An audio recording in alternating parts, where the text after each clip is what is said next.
Bonjour, je vais donc vous parler du projet Les problèmes du DU.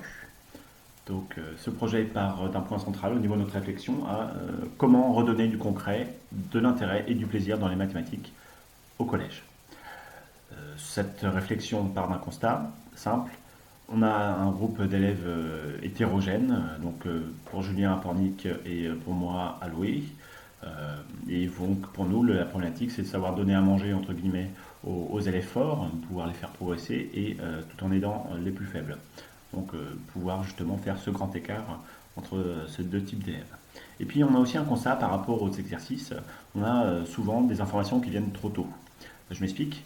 Il y a une méthode qui est souvent donnée aux élèves, qui est de surligner les informations présentes dans l'exercice, et on leur dit souvent à tort qu'il faut forcément utiliser ces informations-là. Donc les élèves ne se posent pas la question de savoir de quoi ils ont besoin, puisqu'ils l'ont déjà. Le processus de réflexion de savoir quelle information ils ont besoin est inversé, ce qui n'est pas bon pour nous. Ensuite, on a des élèves qui n'entrent pas dans les exercices, parce qu'ils n'y comprennent rien, ils nous disent souvent cette réflexion-là, à quoi ça sert. Ça, pour nous, c'est intolérable. Et enfin, l'ennui, tout simplement, vis-à-vis des maths qui contribuent à l'échec un peu de cette discipline. Euh, En gros, ils trouvent ça barbant.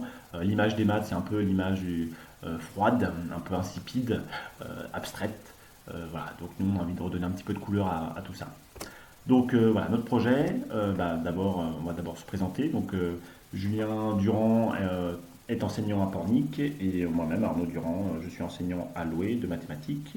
On est tous les deux jumeaux, on se ressemble beaucoup et donc on a voulu utiliser justement cette particularité dans notre projet pour donner un petit élément supplémentaire à ça. En termes de chiffres, les vidéos qu'on a conçues pour pouvoir justement combattre cet ennui des maths, voilà, on a 6 épisodes la première année, 12 la seconde, 11 la troisième et enfin plus de 30 prévus, donc 34 précisément. Voilà, beaucoup de vidéos qui sont d'ailleurs disponibles sur mathexport.org et qui sont totalement libres et téléchargeables. Là, ce que je vais vous proposer, c'est une mise en place que je fais moi actuellement, sachant que ce que nous proposons, c'est des vidéos. On connaît aussi d'autres enseignants qui l'utilisent de manière totalement différente, en devoir maison, etc. Ce dispositif-là n'est pas obligatoire du tout, mais c'est comme ça que moi j'utilise. Donc, ma règle principale, c'est un problème du DU toutes les 3 semaines. Voilà, régulièrement. Donc d'abord, ce travail autour des problèmes du DU, c'est un travail de groupe. On forme des groupes de 3-4 élèves par affinité, parce qu'il faut que ça aille plus vite. Voilà. Pour eux, le but, c'est de concevoir une affiche. Donc ça, c'était au début de notre projet. Et puis en fait, il y a des élèves qui nous ont régulièrement demandé s'ils ne pouvaient pas faire autre chose, à savoir une maquette, une vidéo, un diaporama. On a laissé justement libre cours à leur choix. En gros, ils font ce qu'ils veulent. Du moment que c'est quelque chose de beau, hein, le côté artistique est vraiment présent. Et, euh, et le barème, les critères d'évaluation, ce sont les élèves qui le donnent en fait. C'est-à-dire qu'en fait, même à la fin, ce sont les élèves qui vont évaluer le travail de leur père. Euh, avec un barème précis qu'on construit ensemble. Voilà. Maintenant, les 3 séances, puisque c'est 3 semaines, on a raison d'une séance par semaine, donc d'une heure hein, institutionnelle. Ça ne s'ajoute pas à nos heures classiques de cours. Hein. J'ai 3 heures et demie de cours, par exemple en quatrième. J'utilise une heure par semaine pour les problèmes du DU. Donc la première séance, généralement, c'est le binage de la vidéo et on commence le travail mathématique. La deuxième, on poursuit le travail. Donc certains terminent le raisonnement mathématique, d'autres commencent les affiches. Ça dépend de l'avancée des groupes. Et enfin, la dernière séance, qui est parfois plus courte, soit il y a besoin d'un peu plus, donc on termine le travail, soit directement on présente les projets des groupes aux autres groupes, avec l'évaluation. Et puis après, la semaine d'après, ça recommence, une autre vidéo, etc. On va parler justement de ces vidéos-là. Elles partent, là, 90% des vidéos partent d'un désaccord entre nous, donc prof et jumeaux. Alors je vais en revenir au titre du projet, c'est les problèmes d'UDU. Donc DUDU, en fait, c'est le surnom que les élèves nous donnaient lors de notre première année de titularisation. Ça a permis aussi de créer les personnages, les DUDU, et qui sont complètement différents de nous. Ça permet justement de créer une distance et qu'ils puissent parler librement des personnages sans penser qu'ils parlent de nous en fait. Donc ça c'est vraiment quelque chose d'important. Les vidéos sont rapides, elles font toutes quasiment moins de 2 minutes. Il y a un côté décalé d'humour et on en parlera plus tard pourquoi l'humour est important dans ces vidéos-là. Un sujet qui leur est complètement accessible, qui leur parle, qui leur dise que c'est pas quelque chose d'abstrait. Voilà. Ensuite, une question ouverte, donc qui permet aux élèves faibles de répondre à leur niveau et aux élèves un peu plus forts, experts, qui puissent aller un peu plus loin dans la réflexion. Voilà, donc je vais vous montrer un exemple de comparaison entre un problème papier et un problème vidéo associé. Voici un programme de calcul. Je pense à un nombre, j'ajoute le suivant, j'ajoute 11, je divise par 2 et j'enlève le nombre de départ auquel je pensais, démontrer que le résultat est tout le temps 6. Donc ce genre de problème que j'ai adapté légèrement pour ma vidéo, on le retrouve souvent dans des exercices papier de livres. Voilà, entre guillemets c'est un peu naze puisque les élèves disent en fait entre guillemets on s'en fout quoi, enfin ça sert à rien. Donc là ce que je vous propose c'est le problème du un peu associé et qui permet de donner de l'intérêt un petit peu à ce genre d'exercice. Donc je vous laisse le regarder. Anniversaire. C'est pas ton anniversaire? Non mais pas le deuxième, le troisième rang là. Là, le troisième rang, toi? Non? Ah, Bah c'est pas grave.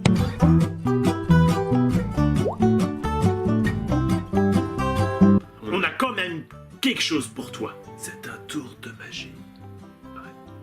T'es prêt? Pense à un nombre. C'est bon, tu l'as? Tu penses maintenant au suivant. Et tu ajoutes les deux. C'est bon? Oula non, attends. Est-ce que c'est bon? Ok. Maintenant, On va ajouter un nombre que nous, on va prendre au hasard. 11. 11 c'est pas mal. Ouais. T'ajoutes 11. C'est bon? Ça fait un grand nombre. Ouais. Donc on va le diviser par 2. Ça marche? Mais comme il est encore trop grand, on va enlever le nombre de départs auquel tu pensais. Ouais. C'est bon, tu l'as là? Ah, le nombre 6. Étonnant, hein?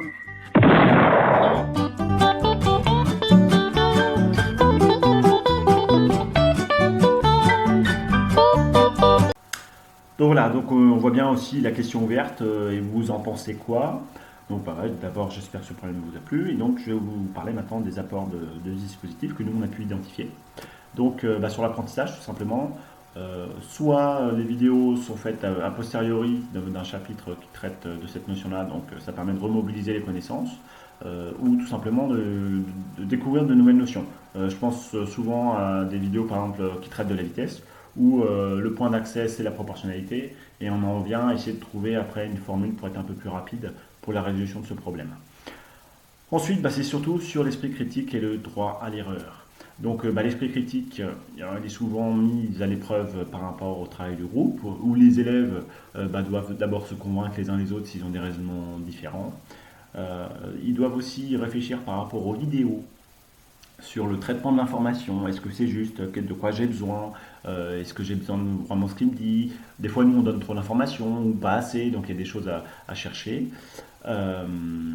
Voilà, aussi par rapport au travail de groupe, je rebondis, il y a aussi, ça donne du sens au vocabulaire de mathématiques. Parce qu'en fait, les élèves ils doivent parler entre eux et parfois ils utilisent des mots un peu à mauvais escient et ça crée des incompréhensions entre eux. Donc nous on peut arriver derrière et puis recentrer sur les vrais mots. Je pense par exemple à un travail sur la géométrie où des élèves parlaient de tiens, il faut que tu traces le trait. Et un élève pensait à un segment, donc trace un trait sans continuer, puis l'autre lui dit mais non, il faut que tu continues, etc. Donc en gros, la notion de trait pour eux était différente, parce qu'en fait ils n'utilisaient pas le mot qu'il fallait, à savoir soit droite, soit segment. Donc ça permet vraiment de donner du sens au vocabulaire mathématique. Et enfin, donc sur l'humour qu'on a présent dans les vidéos, et le système de vidéo aussi, qui permet en fait de dédramatiser un petit peu le côté mathématique sérieux. Voilà, on a le droit de se planter. D'ailleurs, nous, dans nos vidéos, puisqu'il y en a un qui a tort, il se trompe. Donc, si lui, il se trompe, nous, on a le droit de se tromper aussi. Donc, voilà. On est aussi dans le côté amusant, et donc généralement dans le côté amusant, l'essai-erreur est beaucoup plus simple à mettre en place. Enfin, sur l'image des mathématiques, donc c'est des mots que j'ai pu entendre de la part des élèves, c'est carrément moins barbant, et même pour certains, ça va même plus loin, ils n'ont pas l'impression de faire des mathématiques, ils lui disent eux-mêmes, ils disent non, mais de toute façon on fait pas de maths, là on s'amuse, c'est tout. Alors qu'en fait ils en font. Donc ça c'est vraiment une réussite pour nous, de leur montrer qu'en fait on peut faire des maths sans se prendre la tête. Et enfin, sur le savoir-être, donc, qui est lié en fait aux compétences du socle commun, c'est le savoir-vivre ensemble, c'est à travers ce travail de groupe, c'est aussi l'esprit critique par rapport aux informations, c'est comment tirer de l'information à partir de documents, comment aller chercher des informations en dehors, parce qu'il y a des problèmes que nous avons conçus où il manque des informations, et donc les informations doivent être cherchées sur Internet, dans les bouquins, etc. Donc voilà, on est vraiment sur un travail autour de l'autonomie, la prise d'information et l'esprit critique.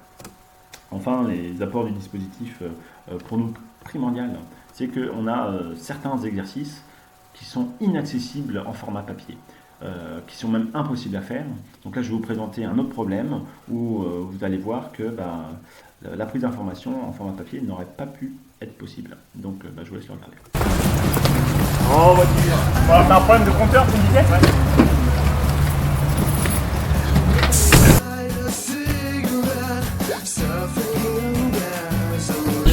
Donc t'as pas de...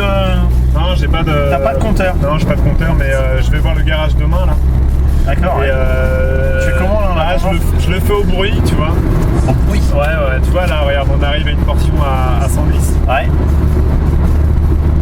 Et là, tu vas rouler à 110, quoi. Ouais. Comme ça, au bruit. Ouais, au bruit. T'as pas l'impression d'aller trop vite, là? Non, mais ça, très bien. Ah non, mais Julien, là, tu vas trop vite. Non, au bruit, écoute le bruit. Là, je suis à 110. Ah non, mais Julien, non, t'es pas à 110, là. Non, mais n'importe quoi, rien en plus, ralentir. Alors, faut ralentir. Faut ralentir, messieurs. Voilà, donc sur ce petit problème du qui est autour de la vitesse, à savoir s'il va trop vite ou pas assez. Donc les élèves voient bien qu'il y a un chrono. Alors à l'origine, le chrono on ne l'avait pas mis, mais c'était peut-être pour accélérer la réflexion. Initialement, on s'était contenté de se dire que dans la vidéo, en fait, il y a déjà un curseur de temps, et donc qui pourrait prendre le temps, mais ça supposait que quand on mettait en plein écran avec VLC par exemple, le timer disparaissait, donc c'était un petit problème.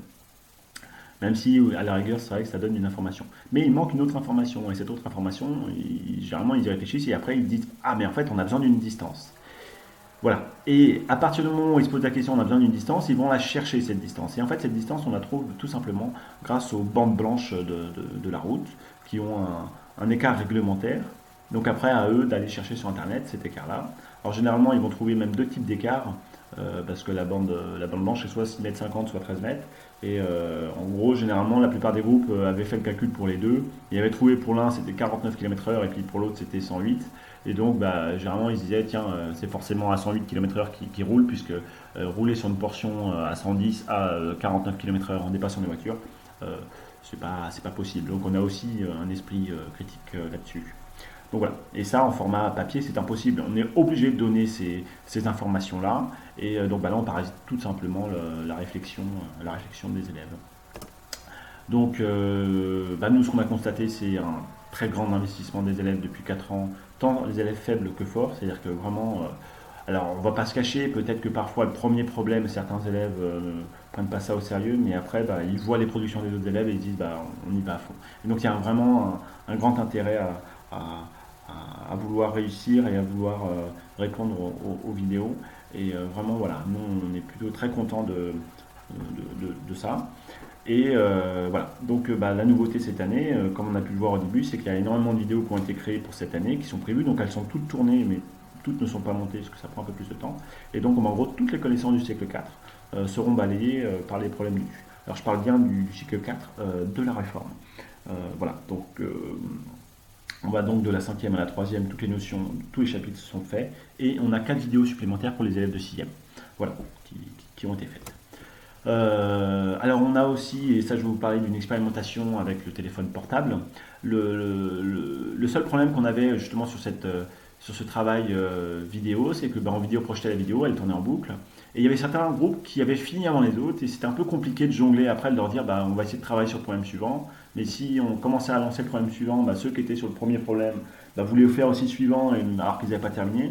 Donc voilà, ça crée un petit peu la zizanie. Donc on s'est mis avec mon frangin à essayer de créer des applications donc pour Android, Windows Phone et même Firefox OS, où en fait ils peuvent regarder des vidéos sur leur téléphone portable. Donc ce qui s'est passé, on a créé le dispositif de mettre un téléphone par groupe, parce que tous les élèves n'avaient pas un portable. Donc l'idée c'était de faire en sorte que chaque élève avait un portable. Au moins chaque groupe avait un téléphone portable et pouvait regarder des vidéos à leur rythme. Et c'est ça qui est vraiment bien. Et en totale autonomie. C'est-à-dire qu'ils se débrouillaient tout seuls à regarder, à remettre pause, play, etc. Et surtout, un groupe qui a terminé pouvait passer sereinement au problème suivant sans que ça gêne la progression des autres groupes. Donc en gros, on peut faire tout simplement un travail différencié entre groupes. Donc voilà.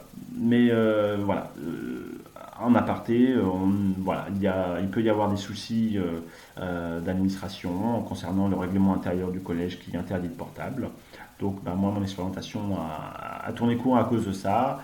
Voilà, là, on est dans une réflexion de vouloir acheter des tablettes. Pour l'instant,